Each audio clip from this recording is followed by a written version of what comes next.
বাংলাদেশের প্রথম আন্তর্জাতিক ব্যাডমিন্টন আম্পায়ার নাজিব ইসমাইল রাসেলের মরদেহ ভারত থেকে ঢাকায় ফেরানো হয়েছে। তার নামাজে জানাজা মঙ্গলবার সকাল 10:30টায় ফকিরেরপুল জামে মসজিদে অনুষ্ঠিত হবে। সকাল 11টায় ব্যাডমিন্টন ফেডারেশনের শ্রদ্ধাঞ্জলির পর তাকে দাফন করা হবে।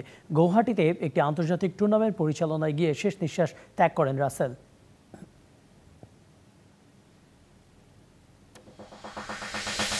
ইংল্যান্ডের টম ও স্যাম কারানের ভাই বেন কারান ডাক পেলেন জিম্বাবুয়ে দলে। দুই ভাই খেলেছেন ইংল্যান্ডের হয়ে, তবে বাবা কেভিন কারান একসময় খেলেছেন জিম্বাবুয়ের হয়ে, তাই বাবার পথ অনুসরণ করতে চেয়েছিলেন বেন।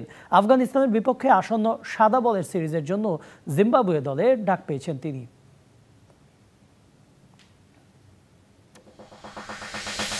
অ্যাডিলেড টেস্ট চলাকালে মাঠে বিবাদে জড়িয়ে পড়ায় শাস্তি পেলেন ভারতীয় পেসার মোহাম্মদ সিরাজ এবং অস্ট্রেলিয়ার ট্র্যাভিস হেড।